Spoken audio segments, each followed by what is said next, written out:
Un étranger a déjà dit que tu as le pouvoir sur ton esprit, et non sur les événements extérieurs. Réalise cela et tu trouveras de la force dans un monde où les émotions peuvent sembler tumultueuses. Comment pouvons-nous trouver notre ancre aujourd'hui?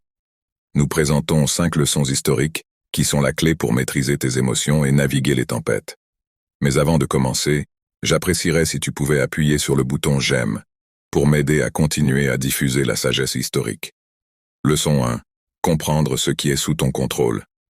As-tu déjà été pris dans une tempête, pas celle avec de la pluie et du tonnerre, mais des tempêtes de la vie, des événements inattendus, des déceptions ou des changements soudains? Les philosophes historiques anciens ont une leçon qui agit comme une ancre dans ces tempêtes, la dichotomie du contrôle. Imagine que tu planifies un événement en plein air, et malgré tes intentions, il se met à pleuvoir. Tu ne peux pas contrôler la météo, peu importe à quel point tu aimerais le faire. Tu peux soit te lamenter et te frustrer, soit t'adapter, peut-être te déplacer vers un endroit proche ou voir la pluie comme un changement rafraîchissant. Un philosophe historique né dans l'esclavage qui est devenu l'un des penseurs les plus influents de son époque l'a succinctement exprimé. Certaines choses sont sous notre contrôle et d'autres ne le sont pas. Nous faisons face à d'innombrables situations quotidiennes que nous pouvons influencer, comme nos routines quotidiennes, les livres que nous lisons ou la compagnie que nous gardons. Mais beaucoup de choses sont hors de notre portée. Les événements mondiaux, les actions des autres, le passage du temps. Les penseurs historiques croyaient que notre bien-être ne dépend pas des événements extérieurs, mais de comment nous les interprétons et y répondons. Ce n'est pas l'événement en lui-même, mais notre jugement de l'événement qui cause nos émotions. Pense à un moment où tu as fait face à une déception, peut-être que tu n'as pas obtenu le travail que tu voulais et à ce moment-là, cela semblait être un désastre. Mais avec le temps, tu as réalisé que c'était une bénédiction déguisée qui t'a mené vers une meilleure opportunité ou une croissance personnelle. Pour mettre cela en pratique, commence par te demander si c'est quelque chose que tu peux contrôler. Si la réponse est oui, agis. Si la réponse est non, c'est une opportunité pour l'acceptation et l'adaptabilité. En comprenant et en intériorisant vraiment ce principe, nous pouvons nous libérer d'une angoisse inutile et naviguer dans la vie avec un sentiment de calme, en sachant que même si nous ne pouvons pas contrôler les vents, nous pouvons ajuster nos voiles. Leçon 2. Réfléchis avant de réagir. Dans l'ère numérique d'aujourd'hui où l'immédiateté est souvent célébrée, l'art de la réflexion peut sembler être une relique du passé. Cependant, cet acte de pause et de réflexion peut être notre salut dans un monde exigeant des réponses rapides. Considère les innombrables fois où nous sommes confrontés à des décisions, que ce soit choisir un repas ou décider d'une carrière. Ce n'est pas seulement la magnitude de ces décisions qui compte, c'est comment nous les abordons. Connexion significative au-dessus d'interactions superficielles. Leçon 3. Pratique du détachement dans un monde qui semble souvent être une montagne russe émotionnelle. L'idée de pratiquer le détachement peut sembler déplacée. Cependant, plongeons dans ce que cela signifie vraiment. Le détachement ne consiste pas à se déconnecter de vos émotions ou à devenir indifférent au monde qui vous entoure. Il s'agit de cultiver une perspective équilibrée. Un calme au milieu de la tempête. Imaginez pouvoir observer les événements, les situations, et même vos propres émotions sans être submergé par eux. Pensez à la dernière fois que vous avez regardé un film chargé émotionnellement. Il y avait des moments de tension, d'excitation, peut-être même de tristesse, mais une partie de vous a toujours su que ce n'était qu'un film, vous n'avez pas accouru pour aider le héros ou réconforter le personnage en pleurs. Vous avez observé ce que vous ressentiez, mais être resté assis, c'est là l'essence du détachement, être profondément engagé dans la vie, ressentir ces nombreuses émotions, mais aussi savoir quand rester assis dans le théâtre de votre esprit, observer sans se perdre dans le drame. Se détacher de vos émotions joue également un rôle crucial dans les relations interpersonnelles. Cela vous permet d'écouter efficacement, de répondre plutôt que de réagir, et de naviguer à travers les conflits avec grâce, bien que le détachement puisse sembler être un détachement des joies et plaisirs de la vie. Il les améliore en réalité, en ne s'accrochant pas excessivement aux résultats.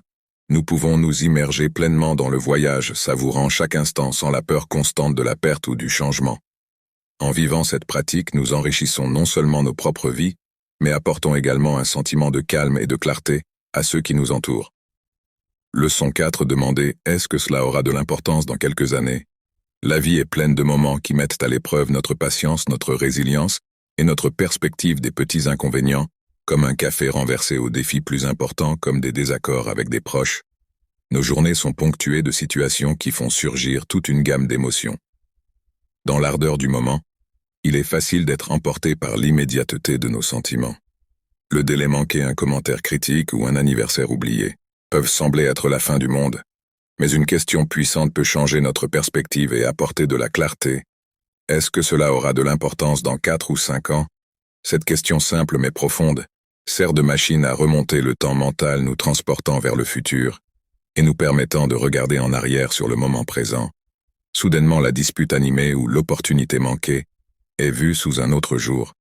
La plupart des choses qui nous préoccupent aujourd'hui seront oubliées.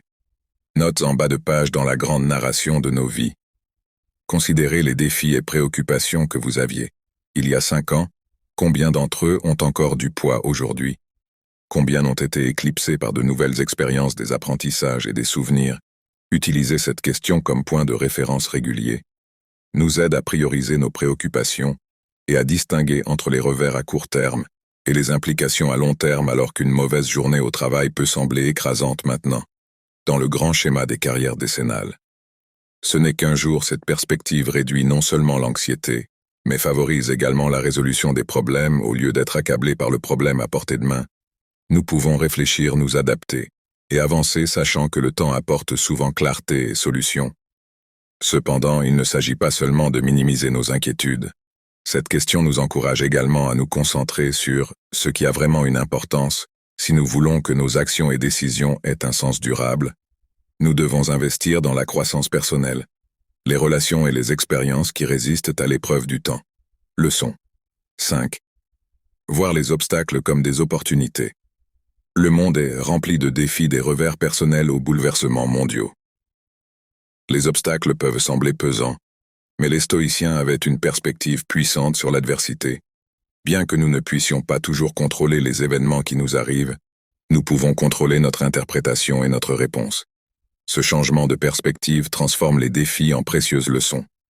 Marc Aurèle a magnifiquement encapsulé cette idée. L'obstacle sur le chemin devient le chemin. Cela signifie que chaque obstacle ou défi peut nous faire avancer si nous choisissons d'y voir une opportunité pour grandir. Pensez à rencontrant un rocher sur son chemin, au lieu d'arrêter la rivière, trouve un moyen de contourner en érodant le rocher avec le temps, ou en créant un nouveau chemin. L'obstacle devient un catalyseur de changement, remodelant le cours de la rivière. De même, dans nos vies, les défis peuvent rediriger nos chemins, conduisant souvent à des résultats que nous n'aurions pas pu imaginer. Par exemple, perdre un emploi, initialement dévastateur, peut mener à une nouvelle carrière, à de nouvelles possibilités ou à l'opportunité de démarrer votre propre entreprise. Une relation ratée peut ouvrir la voie à une croissance personnelle, à la découverte de soi et à des connexions plus profondes et significatives à l'avenir. Cette perspective historique favorise également la résilience. Lorsque nous commençons à voir les défis comme des opportunités, nous devenons plus adaptables et prêts à affronter l'adversité de front. Au lieu de demander « pourquoi cela m'arrive-t-il ?», nous commençons à nous demander « que puis-je apprendre de cela ? Et comment cette expérience peut-elle me façonner positivement ?» Bien sûr, cela ne signifie pas que nous devrions chercher les défis ou minimiser les difficultés réelles et les épreuves. Il s'agit de reconnaître qu'en chaque défi se trouve une graine d'opportunité. En nourrissant cette graine avec une perspective positive, de la patience et de la persévérance, nous pouvons transformer les obstacles en tremplins qui nous propulsent vers la croissance, la sagesse et l'épanouissement. Alors que le soleil se couche sur un autre jour, nous sommes laissés avec les échos de la sagesse historique ancienne dans notre monde moderne. Merci de m'avoir accompagné dans ce voyage. Maintenant, dites-moi comment allez-vous utiliser ces leçons historiques pour façonner votre lendemain. Écrivez vos pensées dans les commentaires ci-dessous et n'oubliez pas de vous abonner à la chaîne et de cliquer sur le bouton j'aime. J'espère que vous avez apprécié cette vidéo et rappelez-vous, restez curieux, restez ancrés et ne cessez jamais de chercher la sagesse. Merci beaucoup et à la prochaine aventure historique.